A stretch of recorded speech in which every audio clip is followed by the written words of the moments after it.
À l'occasion d'une activité de maillage réunissant les entreprises et les partenaires de la région, le créneau Accord Récréo Tourisme, en collaboration avec Tourisme Île-de-la-Madeleine et le Musée de la Mer, recevait le directeur de l'Institut du patrimoine culturel de l'Université Laval, M. Habib Saïdi. Celui-ci a présenté une formation-conférence sur les nouvelles tendances en tourisme culturel, ainsi que les moyens et les stratégies susceptibles de dynamiser davantage la vie culturelle et économique à l'échelle locale. À la fois éducative et philosophique, la présentation fort inspirante de M. Saïdi a provoqué des échanges enrichissants, notamment sur le rapport visiteur-visité. Le tourisme culturel, c'est ce moment-là, quand on ressent ce plaisir, cette jouissance, je dirais, de rencontrer l'autre ou de rencontrer un élément culturel, peu importe cet élément. Ou la différence, comme je l'ai dit tout à l'heure, entre chanter et parler, même chose. C'est-à-dire on parle tout le temps, mais il y a des moments où il y a une émotion qui nous emporte, qui fait en sorte que l'on chante, qu'on exprime une joie, que l'on veut dire à l'autre que là, on communique avec vous, mais différemment. Et on invite l'autre aussi. C'est une dynamique, en fin de compte. Ce n'est pas seulement un phénomène, c'est une dynamique qui, petit à petit, implique la communauté. C'est ce qui fait que la communauté finit par s'approprier cette dynamique-là. Il y a un potentiel des îles de la Madeleine. Le fait que c'est une île, comme je l'ai dit déjà, c'est un potentiel.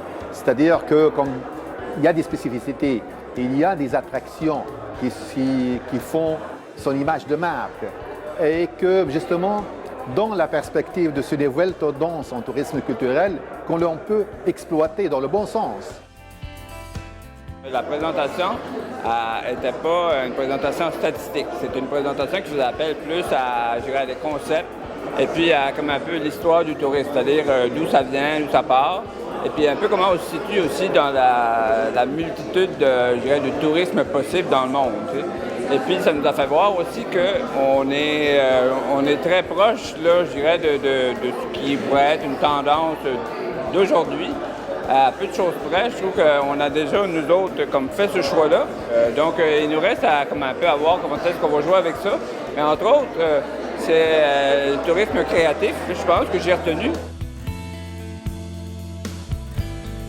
Dans un premier temps, on voulait, par le biais de la conférence qui a été donnée par M. Saïdi, entretenir les acteurs du milieu, les intervenants, les entreprises et les partenaires sur les tendances observées, les pratiques novatrices observées à l'échelle internationale en termes de tourisme culturel, les différentes formes que ça peut prendre. On parle de tourisme d'apprentissage, le tourisme créatif. Et c'était vraiment l'objectif de la rencontre de ce matin, de s'inspirer peut-être de ce qui se fait ailleurs et de s'offrir ce temps de réflexion entre nous pour échanger et aussi pour peut-être réaliser certains constats par rapport à la situation touristique aux îles de la Madeleine. La conférence fut suivie de diverses présentations faisant état de l'avancement de certains projets en tourisme culturel dans l'archipel. À l'aube de la saison touristique, cette occasion d'échange visait non seulement à partager de l'information sur les nombreuses initiatives en cours, mais aussi à susciter une synergie entre les différents acteurs de l'activité touristique et culturelle, ainsi qu'à stimuler de nouvelles idées visant le développement des entreprises qui œuvrent dans ce secteur d'activité.